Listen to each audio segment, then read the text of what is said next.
मांगो, मुझसे मांगो। अल्लाह कह रहा है युगनिहुमुल्लाह मिन फज़ले, अल्लाह अपने फजल से तुम्हें गनी कर देगा। वनकिहुल अय्याम मिनकुम वस्सालिहीन मिन इबादिकुम अन यकुनू फुक़रा युगनिहुमुल्लाह मिन फज़ले, अल्लाह तुमको गनी कर देगा अपने फजल से अगर तुम्हारे पास पैसा नहीं है। अल्लाह कहता है मुझ पर यकीन करो, मुझ पर भरोसा करो। अगर किसी को भरोसा है तो ससुराल पर के वहां से मिल जाएगा, उनके यहाँ से पैसा लाओ, उनके यहाँ। अरे आप खुद देखिए कि जितना बड़ा आदमी उतना ही बड़ा रिश्ता वो तलाश करता है, उतना ऊंचा मकान तलाश करता है। ये नहीं होना चाहिए, बल्कि सब तमाम चीजों का ख्याल रखना चाहिए। ये डिमांड करना ये हमारा कल्चर नहीं है, अहले बैत की तहजीब नहीं है, बल्कि दूसरे मजहब की तहजीब है, दूसरे मजहब का कल्चर, उसको हम अपना रहे हैं। क्या ये मुतालबा करना दुरुस्त है? इंसान की हैसियत इंसान खुद इतना दे देता है कि इसका तसव्वुर नहीं किया जा सकता, लेकिन उसके बाद फरमाइशें करके परेशान करना किसी को, यह कतन गलत है। ये तहजीब अहले बैत के खिलाफ है, ये इस्लामिक कल्चर के खिलाफ है। लिहाजा हमको हर अमल अहले बैत के बताए गए तालीमात की रोशनी में करना चाहिए। अल्लाह से मांगिए, अल्लाह खुद आपको दे देगा। किसी के माल से अमीर बनने से इंसान अमीर नहीं बना करता, बल्कि अल्लाह के अता करने से अमीर बना करता। अल्लाह कहता मैं गनी हूं, अंतुमुल फुकरा, तुम सबके सब फकीर। मुझसे मांगो, मैं तुमको देने वाला हूं। जब मैं तुमको दूंगा तो इतना दूंगा कि तुम तसव्वुर भी नहीं कर सकते कि तुमको ये कहां से मिल गया। इन्नल्लाह यरज़ुक़ु बिग़ैरि हिसाब, अल्लाह जब देता तो बगैर हिसाब के दिया करता। बहुत से लोग सामान ही नहीं खरीदते, क्या क्यों नहीं खरीद रहे? अरे साहब अभी बेटी की शादी करनी है, फिर तो बेटे के जहेज में आएगा, मकान बनवा दिया, पूरा मकान खाली, सब सामान क्यों नहीं खरीद रहे हैं? तो आप देख नहीं रहे, जवान हो गया माशाल्लाह बेटा, उसकी शादी होनी है, लिहाजा घर जो है सामान से अपनी भाई बेटी भर जाएगा। नियत कितनी खराब है दूसरे के माल पर। ये नहीं करा कि अल्लाह देगा, अल्लाह दूसरे के माल पर निगाह, ये कतई सही नहीं है। अल्लाह पर यकीन न होने का मतलब यह है कि वो अपने ससुर को ज्यादा गनी समझ रहा है, अल्लाह को ज्यादा गनी नहीं समझ रहा।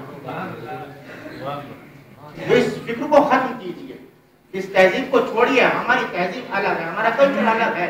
इसलिए कि आप देखें आज भी कौम में पढ़ी लिखी लड़कियां बैठी हुई हैं, क्यों? इसलिए कि उनके माली हालात अच्छे नहीं है, तालीम याफ्ता है, माली हालात अच्छे नहीं है, तो कोई शादी करने के लिए उनसे तैयार नहीं। इसके लिए कौन जिम्मेदार है? कौम के नौजवानों को आगे आना चाहिए, कुछ तो हिम्मत करे इंसान कि तालीम याफ्ता है, सर्विस में है, अल्लाह पैसा दे रहा है, सब कुछ दे रहा है, लेकिन नियत वहीं लगी हुई।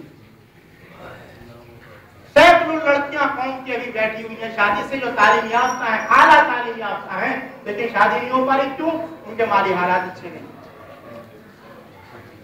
जिस मसले को खुद अहले बैत ने आसानी से हल किया, वो मसला आज हमारे मानने वालों के दरमियान कितना बड़ा बना हुआ है कि उसको हल नहीं कर पा रहे हैं। तो अजीजों, इन तमाम चीजों पर तवज्जो रखिए, गौर कीजिए और इस बात का ख्याल रखिए कि ये शादी इबादत है, शादी कोई तफरीह नहीं है, शादी कोई रस्म नहीं है, बल्कि अल्लाह ने इसको इबादत करार दिया है। कहा कि देखो हम इसको इबादत करार दे रहे हैं। इबादत को इबादत के अंदाज से अंजाम दीजिए, इसमें कतन कोई रस्म रिवाज या कतन दूसरे कल्चर को अपनाने की जरूरत नहीं। चाहे वो वलीमा हो, वलीमे का खाना देख लीजिए आप, उसमें कितना खर्चा, कितना खर्चा, और बुलाया भी किसको जाता है। वाज़ेह मसला है वलीमे के खाने के लिए कि युस्तहब्बु अन यदुल मुमिनीना, मुस्तहब है कि मुमिनीन को दावत वलीमा में बुलाया जाए। अफ़ज़लुहुम अल फुक़रा, अफजल यह है कि जो गरीब माशरे में अफराद हैं उनको दावत में बुलाया जाए। वो यकरहु अन यकूनु अल गना, मकरूह है कि अमीरों को दावत में बुलाया जाए। ला बासा बिश्रिका, हाँ इसमें कोई हर्ज नहीं है कि कुछ अमीर लोग हों और कुछ गरीब लोग। ये वलीमा भी गरीबों के लिए रखा गया है। क्या गरीब हमारे वलीमे से फटक खाता है?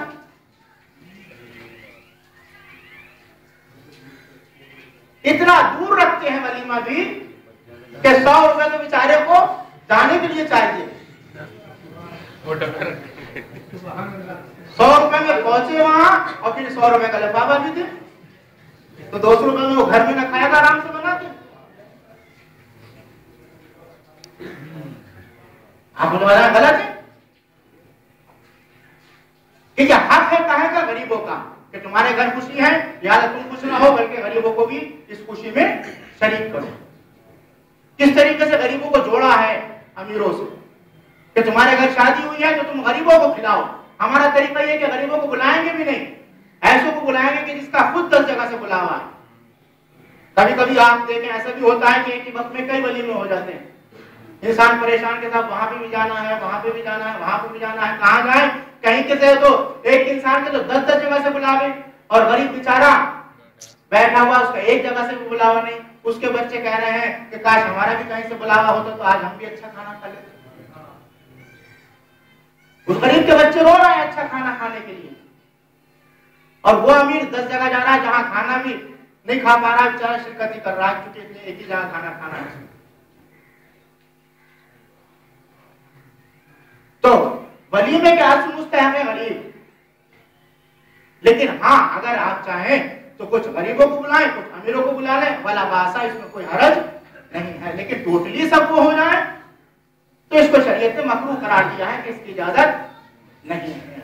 तो आज़िज़ान गिरामी, ये तमाम हक गरीबों का है, हम गरीबों का हक मार रहे हैं अगर हम जो है इसको अंजाम नहीं दे रहे हैं। हालांकि गरीबों का हक था, लेकिन हमने इसको अपनी पैसा, अपनी सर्वतमंदी के इजहार का जरिया करार दिया।